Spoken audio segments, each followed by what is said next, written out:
Okay, okay. Sorry, sir. Ayan, ayan. Okay, mami, ba't naiyak po kayo? Anong...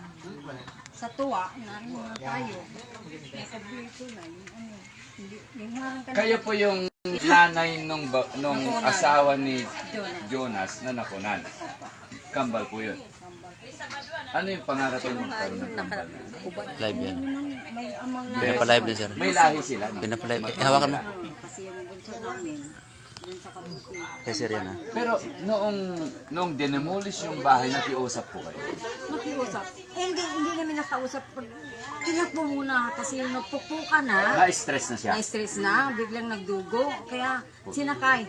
Kinamagahan, May babalik na tumulong naman. ba na taga-medical team ng City Hall, ng Quezon City? Wala po. Barangay? Wala. Basta lang sila dala ng martilyo, yung maso, tatibagin na to. Wag muna, saan yung head nyo? Yun, sila, saan yung papel? Wala. Pag dilanin yung papel nila, yun. Yung court order nyo, ba't hindi nilaglan? Oo. Okay, nakakalungkot no na isang mga buhay. Pero ano yun, nagagalak kayo or ano, na may maalala kayo na ano, pero mayroong nagtanggol sa inyo. Mayroon ng tanggol. Hindi ako yung nagtanggol sa inyo, ang nagtanggol sa inyo NPICC at ang administration ng Conrado. Hindi po kami ako instrumento lang din po ako. Hindi ako Sa inyo po, wala. kung hindi po ako superhero, mami, kasi napakarami nating tinutulungan. Ang Area 6 humihingi na rin ng tulong, ang DASMA humihingi ng tulong. Ngayon, napakaswerte nyo na kami, actually, ang tutulungan namin dapat Litex. Pero nung nag-meeting kami kay Mami Cora, nandoon si Councilor Maria Rizalina. Anong pelyado ni Brother Sis? Ma'am Precious. Anong pelyado? Jodas? Hordas. Hordas. Sabi niya, Sir, yung Litex hindi pa naman dinedemolis, pero yung Area 5, 2 linggo na pong dinedemolis. Wala na pong matitirang bahay na nakatayo. Patibag lahat. Alam mo, nagalit ako. Bakit ngayon lang sinabi? Mami Cora, bakit ngayon lang sinabi? Hindi ko naman kilala, hindi ko naman ano yan eh. Wala naman sinasabi yan eh. Ito, sir. Para patapusin mo ako. Opo. Umattend lang ng meeting si Brother Sis Maria Rizalina. Sabi niya, hindi siya tiga rito, tiga Payatas siya. Pero may mga kakilala siya rito na nagtimbre sa kanya ng mga kaibigan niya na malapit nang maubos ang bahay. Kung hindi kami dito, ubos. Tibag. Sabi ko, bakit? Yung Kopris daw at saka si Rani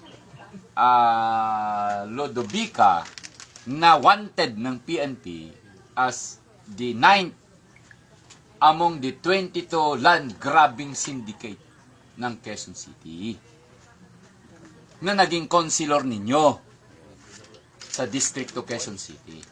Sabi ko sa City Hall, yung si Hakutin na naging chairman ng Kopris, hindi nyo ba kinilala kung sino yung mga inuupo nyo sa Kopris? Sindikato yan eh.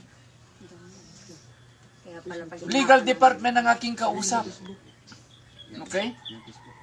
So, sabi ko, sige, kailan tayo po, alam nyo pinipigilan ako. Gusto ko sa gabing iyon, rumiskyo agad sa inyo. Pero pinigilan lang nila ako, sir, gabi na. Gabi na. Pwede naman natin ipaaraw. Pero, in my heart, I don't care if I die. I don't care if I lose. What I care is I could come to you into your doorstep and say, do not be afraid. Huwag kayong matakot. Wala tayong kalaban dito. Ang ginagamit lang natin yung Supreme Court and Bank, yun ang pinatatupad natin. Naka-file kami ng TRO sa Supreme Court, harangin nyo kung gusto ninyo. Naka-file kami ng TRO sa Ombudsman, harangin ninyo kung gusto ninyo. Pero ang buhay, apo muna sana na 2 kambal, 1 kambal. Pero, sa langit, buhay yun. Buhay yung dalawang yun. Kasi nung bago siya tapos na nagtibag, lumipak, hanggang tulog malakas. Hindi ko lang ma-imagine kung paano kayo natrutruma pag may yerong Kumalabog. kalampag. Ayun na. Tapos Pero tinitiyak ko na pag may yero na kayong marinig ulit, yan ay itatayo uli yung bahay. ayun na po. Hindi ako papayag na may matibag pa rito. Hindi kami papayag. Kanina, umulan sa loob ng Sinilis. Napanood ko kasi sabi, high powered. 2D, area 5. Napanood ko. Pinaganon ko sa ibabaw. Ayun na kayo nakaharang ay sabi ko, thank you. Pagpunta. Napanood nyo kami? Opo. Oo, galing-galing. Ilang taon na kayo, Mami? 71 po yan. Malakas pa kayo. Tinitiyak ko sa inyo, mula ngayon na 71 kayo, hanggang matapos ang ibinigay ng Diyos na misyon ninyo, masaya na kayo. Opo. Thank you. Kahit sino sa inyo. Tayo magtatama ng sistema ng gobyerno. Paulan na nga siya po lang. Ipinapalam ko sa inyo, ako hindi po civil lawyer if ako po ay customary lawyer. Kami po ang nagpapatupad ng batas ng Diyos. That's all. Okay. So, Mami, thank you. Maging monumento ang pagkawala ng inyong apo. Saka masaya na lang yung ban ang bunso. Hanap sila na lang wala. Pero matindi ito, oh. Yung tinanggal yung alambre. Wala, sige. May bato siyang talaga.